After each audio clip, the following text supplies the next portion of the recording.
a gente teve duas falas importantes, duas coisas importantes que foram ditas nesse evento. Como você falou, do imposto de renda e também do salário mínimo. Duas coisas que eram promessa de campanha do presidente. Agora que começou o governo, está todo mundo cobrando cadê?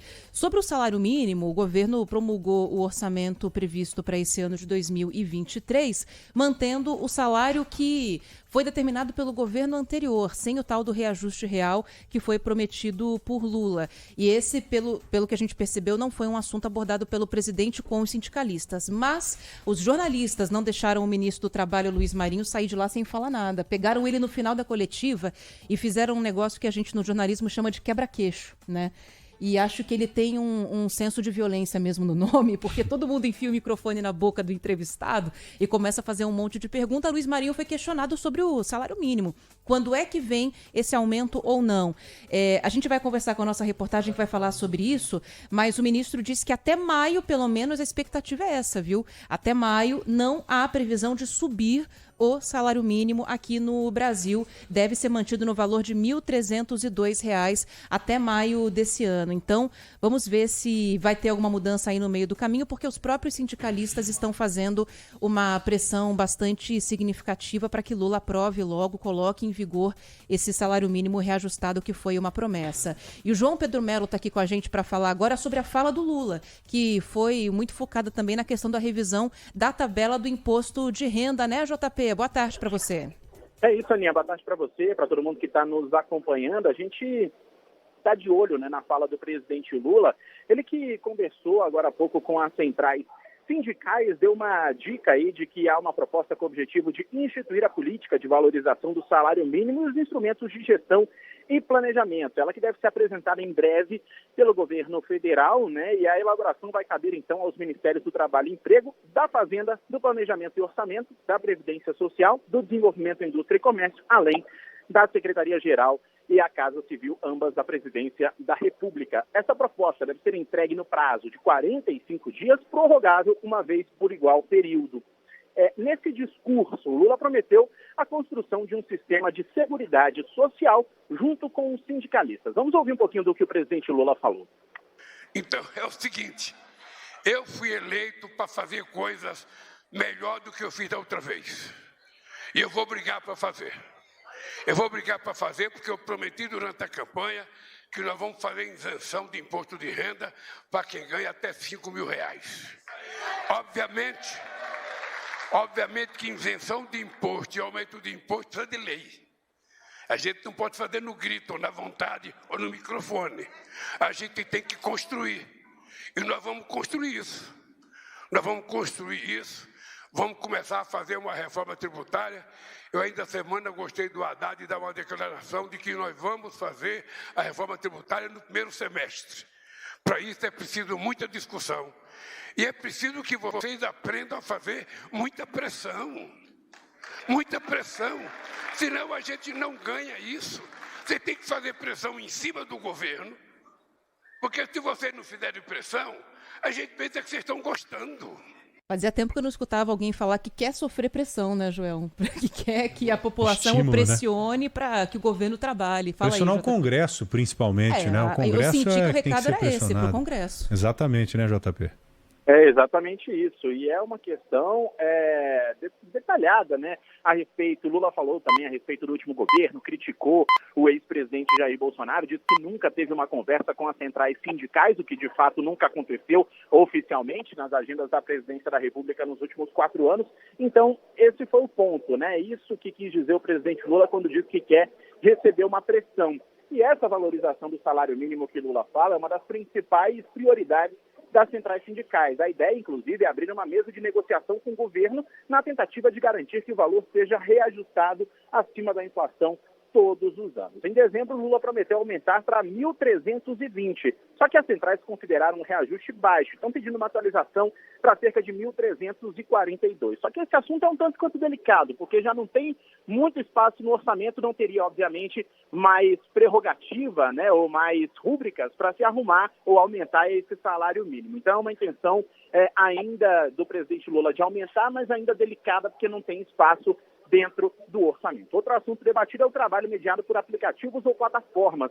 A intenção é elaborar políticas de regulação das relações de trabalho e dar prioridade para a regulação econômica e trabalhista das atividades de transporte de pessoas e até mesmo de mercadorias. Ou seja, esse foi o encontro aqui hoje no Palácio do Planalto, um encontro um tanto quanto demorado e que teve aí um discurso emocionado do ex-sindicalista, o presidente Lula. É isso então, JP, meu amigo. Uma outra coisa que foi colocada é a questão da tributação maior, né? Maior cobrança de impostos de quem tem mais grana. Eu ouvi, não somente ele, mas o Haddad também comentando isso lá em Davos, o Haddad que está lá no Fórum Econômico, né? É interessante você pensar nisso, mas ao mesmo tempo eu sou meio descrente com isso, sabe? Porque se você cobrasse um imposto e fosse a solução para o Brasil, tudo bem, mas a gente sabe que há um aumento inicial quando se implanta um novo imposto e depois as coisas voltam ao normal. O problema não é resolvido, porque você não vai na origem do problema. Por exemplo, essa máquina pública, o tamanho da máquina pública brasileira hoje, ninguém fala nisso, cara, de você fazer um enxugamento necessário mesmo da máquina pública. É porque é ali que está o nosso problema. Não é você ir buscar dinheiro de pessoas que têm muita grana. O ponto não é esse. Tem que buscar um pouco de quem tem muita grana e paga pouco imposto? Tem. Só que você tem que pensar na origem também da gastança brasileira, que começa lá em Brasília. É inaceitável o tamanho da máquina pública que nós temos hoje no nosso país. Esses caras vão deitando e rolando e cada vez enfiando mais imposto na gente. É imposto aqui, imposto acolá. Você vai deixando aqui, deixando acolá. Chega uma hora que não tem mais condição. Hoje nós pagamos uma carga tributária exorbitante. É maluco você pensar a quantidade de impostos que o povo brasileiro paga. E alguns que são até duplicados, né? Isso, você vai só aumentando, e o gasto também vai aumentando. Você tem que começar a pensar em enxugar esse dinheiro que eles jogam no ralo lá em Brasília. A começar, sem querer discutir aqui, dinheiro que é desviado, esse dinheiro todo da corrupção, que esse dificilmente é descoberto e quando é descoberto você sabe muito bem quais são as consequências. Agora, o gasto, esse tem que ser pensado com mais carinho, sabe? Não pode, cara, por exemplo, um senador ter mais de 80 assessores. Essas coisas estão erradas. A gente tem que pensar mesmo no enxugamento da máquina pública, na reforma administrativa de fato. Exatamente. Reforma tributária, reforma administrativa também. Agora, o JP está com outro assunto para abordar aqui com a gente, porque antes do Lula, vocês ouviram o ministro da Justiça, o Flávio Dino, também, falando sobre a questão da segurança aí no Distrito Federal, né, JP?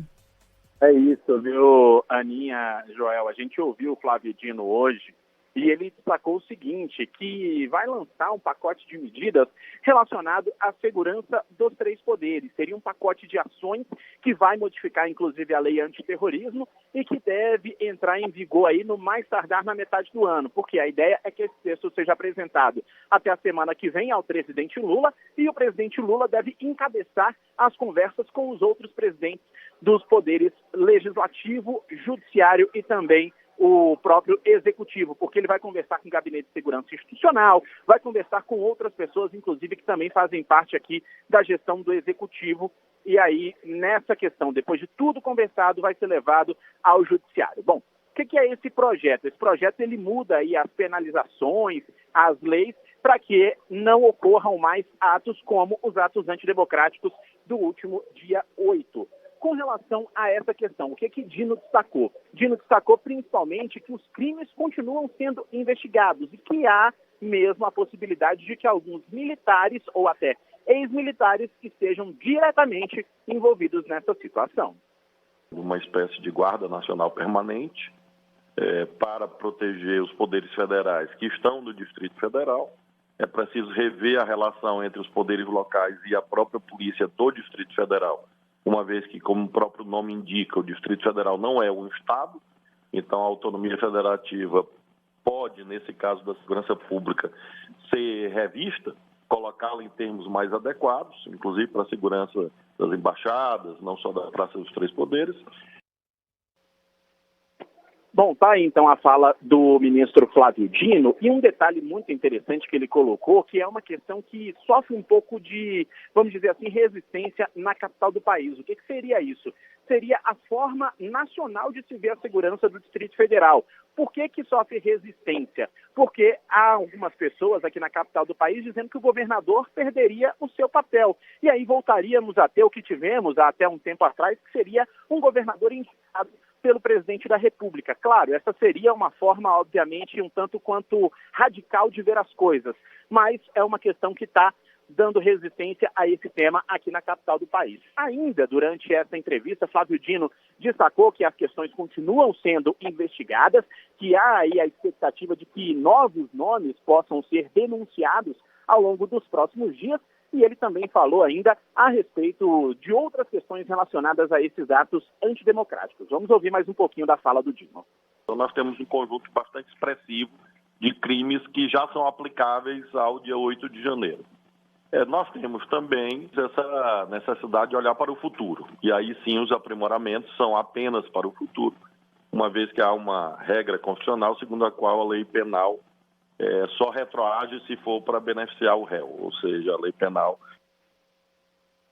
Pois é, Aninha e Joel, então as falas, ou os destaques das falas que foram feitas por Flávio Dino hoje, esse projeto então que deve ser entregue no mais tardar na semana que vem, que vai aí dar mais segurança à Praça dos Três Poderes e também aos poderes legislativo, judiciário e executivo. Lembrando que em breve a vida em Brasília para os políticos volta ao normal e dia 1º tem posse dos parlamentares, então tem uma preocupação maior com a segurança também por isso. Ô João, muito obrigado, viu? Abração para você.